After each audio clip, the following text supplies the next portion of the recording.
दोस्तों, कभी सोचा है एक लाइट हाउस जो अकेली और सुनसान जगह पर मौजूद हो, जो समुंदर के बीचों बीच मौजूद हो, वहाँ पर रहना कैसा होगा। और सोचिए अगर आपको उस लाइट हाउस पर नौकरी मिल जाए और वहाँ पर पहुँचने पर आपको एक ऐसी बुक मिले जिसमें कुछ रूल्स लिखे हों और उन रूल्स को फॉलो करना आपके लिए बेहद ज़रूरी हो, और ऐसा ना करने पर जैसे आप मौत को दावत दे रहे हो।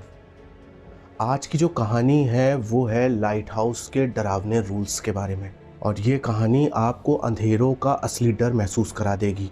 तो चलिए अब इस कहानी को शुरू करते हैं। लेकिन उससे पहले दोस्तों, अगर आप इस चैनल पर नए हैं और अभी तक आपने इस चैनल को सब्सक्राइब नहीं किया तो जल्दी से जाके सब्सक्राइब कर दो, क्योंकि इसी चैनल पर मैं आपके लिए लाता हूँ ऐसे ही हॉरर, मिस्टीरियस और अनसॉल्व्ड मिस्ट्रीज़।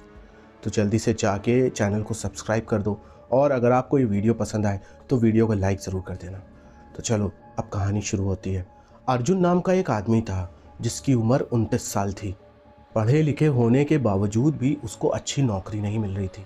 कुछ छोटी मोटी नौकरियां कर कर वो अपना गुजारा जैसे तैसे चला रहा था, पर वो नौकरियां ज़्यादा दिन तक रुक नहीं पाती थीं और अर्जुन फिर से जॉबलेस हो जाता था।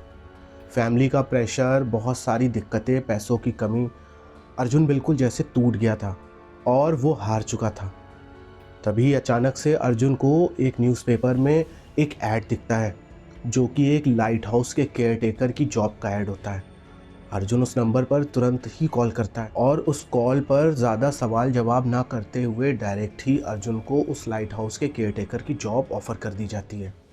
सैलरी भी काफ़ी अच्छी मिल रही होती है। बस काम ये होता है कि उस लाइट हाउस पर रहकर वह उसकी देखरेख करना और शाम के वक्त लाइट हाउस की जो लाइट होती है उसको ऑन करना और सुबह के वक्त उसको ऑफ़ करना। यही बस काम होता है जो अर्जुन को करना होता है।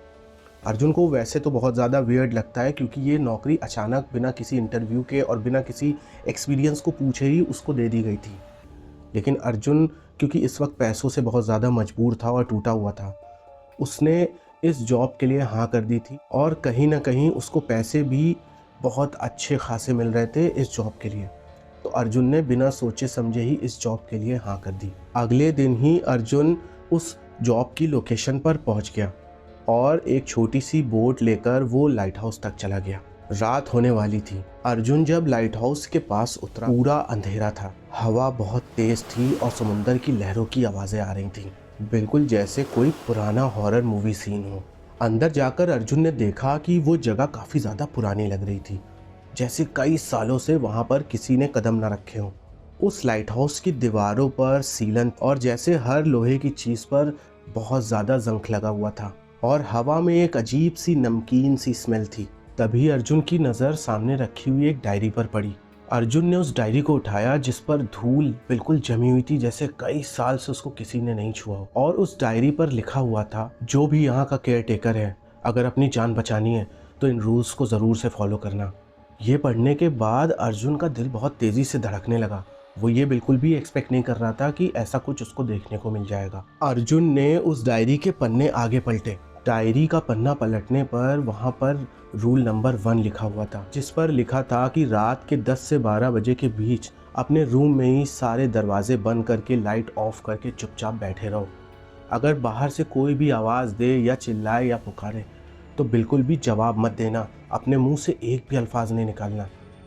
बस 12 बजे तक ऐसे ही खामोश बैठे रहना। रूल नंबर 2, लाइट हाउस की बेल अगर रात में बजती है किसी भी पहर, तो सारा काम छोड़ के बस अपने रूम में जाके चुपचाप बैठ जाओ, और उस बेल का जवाब देने की ज़रूरत नहीं है, ना ही बाहर झांकने की ज़रूरत है, ना ही दरवाज़ा खोलने की। रूल नंबर 3, लाइट हाउस के 3rd फ्लोर पर एक लॉक्ड रूम है, कभी भी उसको खोलने की कोशिश मत करना, और जितना हो सके उस रूम से दूर ही रहना।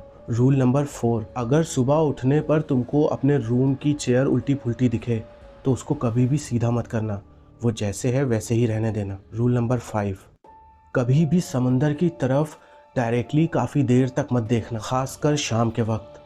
रूल नंबर 6, अगर कोई चेहरा तुमको खिड़की पर दिखाई दे तो समझ जाओ वो तुम्हारा नहीं है और भागो बहुत तेज़ी से और बेड के नीचे छुप जाओ। अर्जुन इस डायरी को पढ़ने के बाद और इन सारे रूल्स को पढ़ने के बाद बिल्कुल हैरान सा हो गया, और उसने सोचा ये सब बकवास है, ये किस तरीके के रूल्स हैं और ये सब फालतू की चीज़ें। हो सकता है मुझे डराने के लिए किसी ने ये हरकत की हो सकता है जो पुराना केयर टेकर हो वो चाहता ही ना हो कि यहाँ पर कभी कोई नौकरी करे, इसलिए उसने ये डायरी बनाकर यहाँ पर छोड़ दी हो। लेकिन ये सारी बातें सोचने के बावजूद भी अर्जुन अंदर से जैसे हल्का सा डर सा गया था। पहला दिन तो सब कुछ ठीक था। अर्जुन ने लाइट हाउस के आसपास की पूरी सफाई करी, समुंदर देखा, थोड़ा एंजॉय भी किया। रात 10 बजते ही अर्जुन डायरी के रूल्स के हिसाब से अपने रूम को बंद करके लाइट्स ऑफ करके अपने बेड पर जाकर लेट गया। 11 बजे के करीब जैसे उसके दरवाजे को किसी ने खटखटाया। किसी ने जैसे उसके दरवाजे पर 3 बार जोर से नॉक किया था। ये सुनने के बाद अर्जुन के पसीने छूट गए और अचानक से ही उसके माइंड में उस डायरी के रूल्स घूमने लगे जिसमें लिखा था, अगर ऐसा हो तो बिल्कुल भी जवाब मत देना। यही सोचकर अर्जुन बिल्कुल खामोशी से लेटा रहा और बिल्कुल रिस्पॉन्स नहीं दे रहा था। वो दरवाज़ा बार बार कोई पीटे जा रहा था। 2 से 3 बार 4 बार उसने बहुत कस कस के दरवाजे को पीटा, पर अर्जुन खामोश पड़ा रहा, डरा हुआ। वो पसीने से बिल्कुल तर था और डर के मारे उसकी हालत ख़राब थी। सुबह होने पर जब अर्जुन ने अपने रूम का दरवाज़ा खोला तो वहाँ पर गीले पैरों के निशान बने हुए थे जो जैसे समुंदर से चलकर अंदर आए हों। तीसरे दिन लाइट हाउस की बेल अचानक से बजने लगी, बहुत तेजी से। अर्जुन ने सोचा शायद हवा से बज रही हो, लेकिन वो बेल इतनी जोर से बज रही थी जिसकी वजह से अर्जुन के कान सुन पड़ गए थे। लेकिन उसको उस डायरी के रूल्स फिर से याद आ गए जिसमें यह था कि अगर ऐसी कोई भी बेल की आवाज़ सुनाई दे तो बिल्कुल भी रिस्पॉन्स मत करना, ना ही उस तरफ जाना, ना ही उधर देखना। तो ये सोचते हुए अर्जुन बस खामोशी से अपने बेड पर लेटा रहा। अगले दिन सुबह उठकर जब अर्जुन ने देखा तो उस बेल के पास एक फ़ोटो रखी थी जो शायद उस लाइट हाउस के पुराने केयरटेकर की थी। उसकी आंखों से जैसे आंसू टपक रहे थे। ये सारी चीज़ें देखने के बाद अर्जुन बहुत ज़्यादा डर गया था। वो इस जॉब को छोड़ देना चाहता था और उसी दिन वहाँ से भाग जाना चाहता था, लेकिन पैसों की कमी की वजह से अर्जुन मजबूर हो गया इन सारी चीज़ों को झेलने के लिए। इसी तरीके से दिन गुजरने लगे। फिर एक दिन अर्जुन को सुबह वहाँ पर अपने कमरे में वो चेयर्स उल्टी पुल्टी दिखीं, जिनको देखने के बाद फिर से एक बार अर्जुन को उस डायरी के रूल्स याद आ गए। बट उसने सोचा यार ये कोई बहुत बड़ी बात नहीं, और ये बहुत अटपटा सा भी लग रहा था उसको अपने रूम में। तो उसने उस चेयर को सीधा कर दिया और जैसे ही उसने ये किया पीछे से एक आवाज़ आई, रूल्स को क्यों तोड़ा? अर्जुन बहुत तेज से चौंका और तुरंत ही उसने पलटकर पीछे देखा, बट वहाँ पर कोई भी मौजूद नहीं था। बस समुंदर की लहरों की आवाज़ें और भीनी भीनी सी चलती हुई एक बदबूदार नमक वाली हवा जो उसको महसूस हो रही थी। बस फिर उस दिन से ही अर्जुन को हर जगह बस जैसे फुसफुसाहट की आवाज़ सुनाई देने लगी।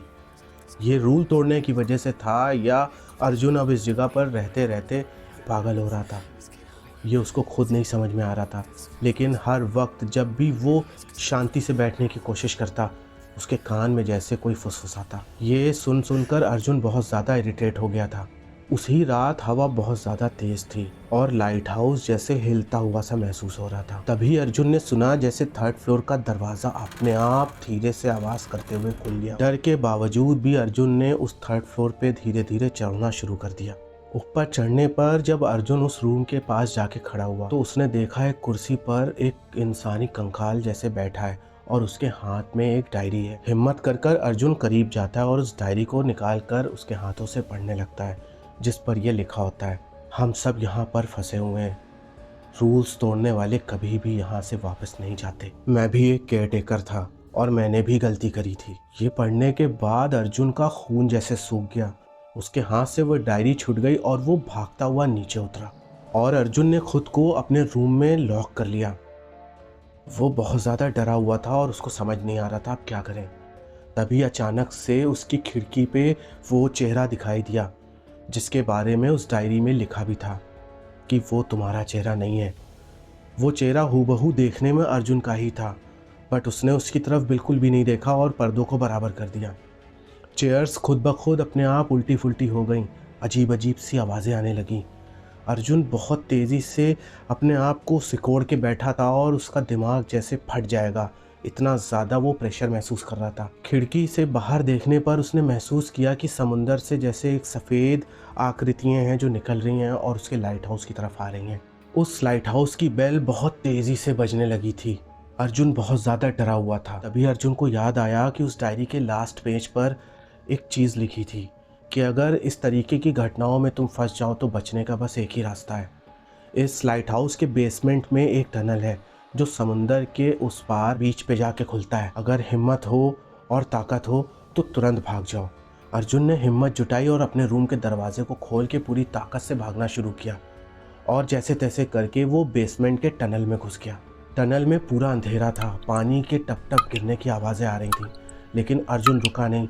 वो एक साथ भागता चला गया और उसको जैसे महसूस हो रहा था कि उसके पीछे कदमों की आवाज़ें, बहुत भारी कदमों की, बहुत सारे लोगों के कदमों की आवाज़ें जो उसका पीछा कर रही। पर अर्जुन ने पलट कर नहीं देखा और वो बस भागता रहा और इस तरह से अर्जुन उस जगह से, उस लाइट हाउस से अपनी जान बचा पाया। अर्जुन ने उस नौकरी को छोड़ दिया और अपनी उस पुरानी ज़िंदगी में वापस लौट गया। उसने उस जगह पर दोबारा कभी लौटने की हिम्मत तक नहीं की। लेकिन आज भी हर रोज़ न्यूज़पेपर में उस लाइट हाउस की जॉब वैकेंसीज़ निकलती रहती हैं।